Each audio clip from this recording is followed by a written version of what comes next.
In this video, I'm going to discuss with you solution of right triangles. Here is our first example. Solve the triangle shown below.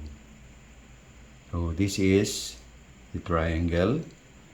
Obviously, this is a right triangle with angle C measuring 90 degrees.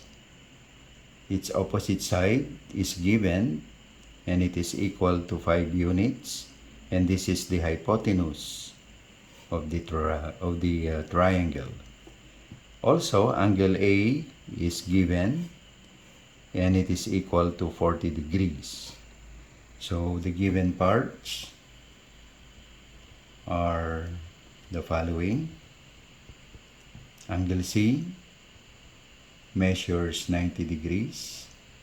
Angle A measures 40 degrees, and side C measures 5 units.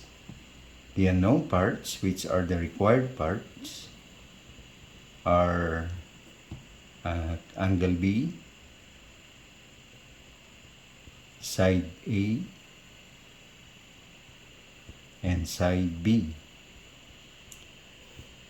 To solve a triangle is to get to know all its parts or the values of all its parts.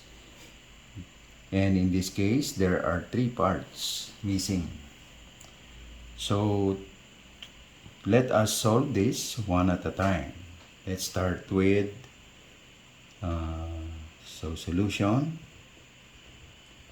Let's start with angle B.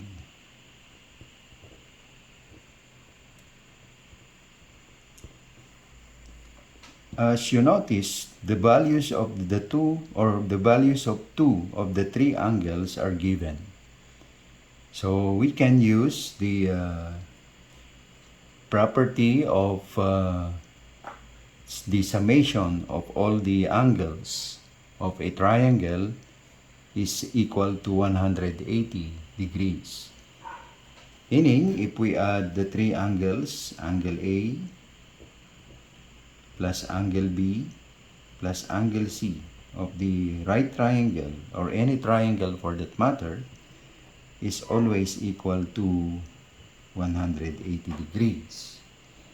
So we know the values of angle A and angle C. So we substitute those values.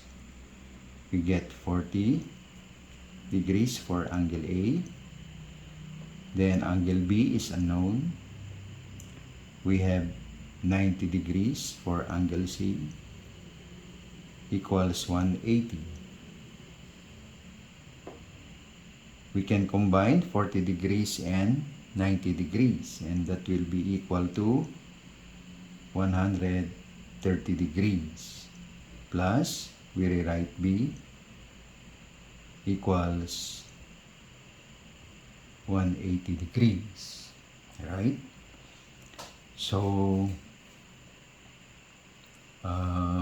we transpose 130 degrees from this side to the other side. So B will remain at the left side of the equation. We rewrite 180.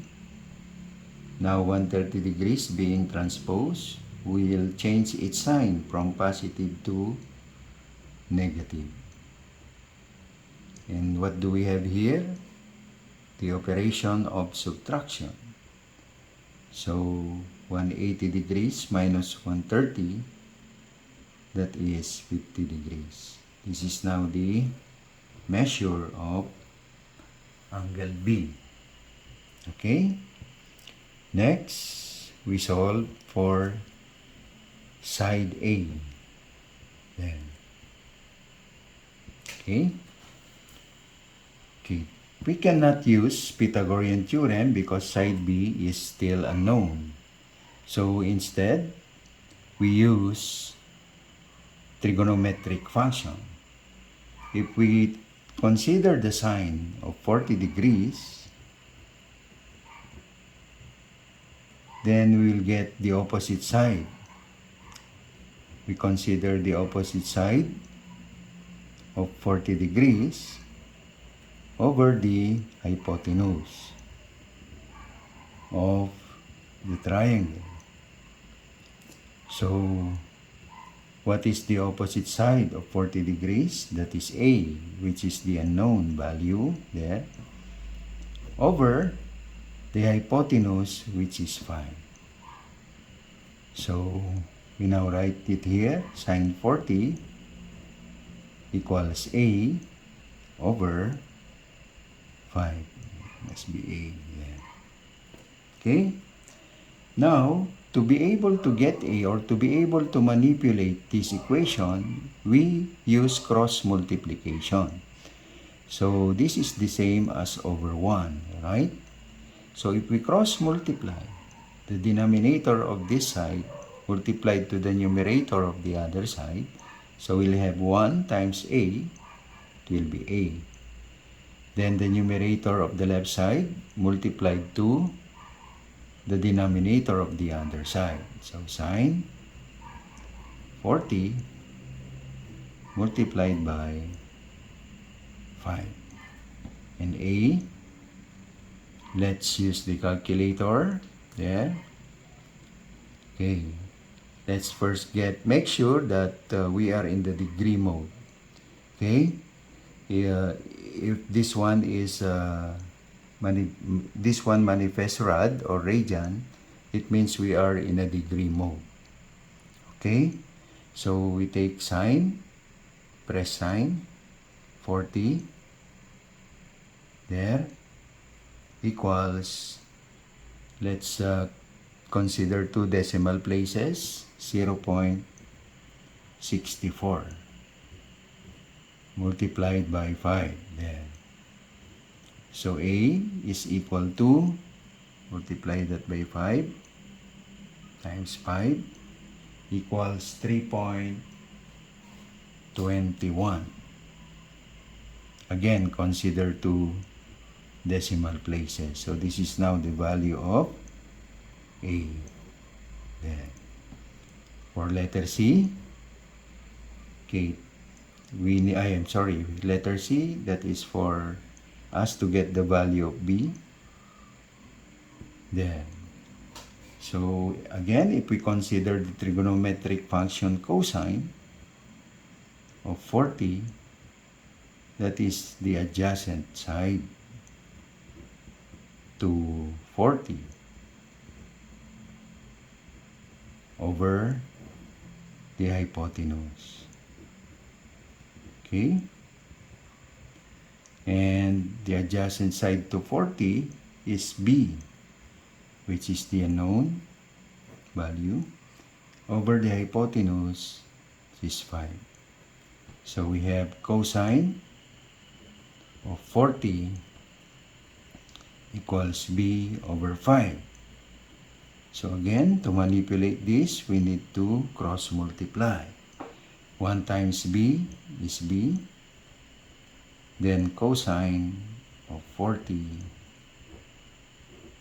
there multiplied by 5. Okay, we use the calculator. Okay, what is cosine of 40?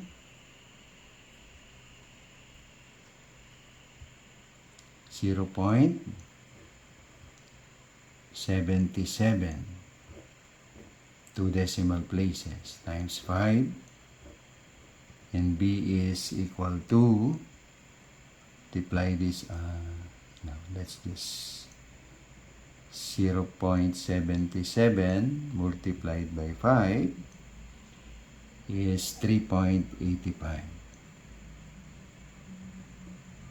There. This is now the value of B. And actually, you can check by applying Pythagorean theorem. The square of the hypotenuse must be equal to the sum of the squares of the other side. So, if we check, so let's check by using Pythagorean theorem. C squared, which is the hypotenuse, is equal to the sum of the squares of the other side. See, what is C? That is 5. What is A? 3.21. And what is B? 3.85. So, approximately, they must be equal, right? Because we rounded up some numbers. So, 5 times 5, that's 25. Okay, let's calculate. 3.21 there. Square that, raised to 2. That's 10.30. Then 3.85 raised to 2. That's 14.82.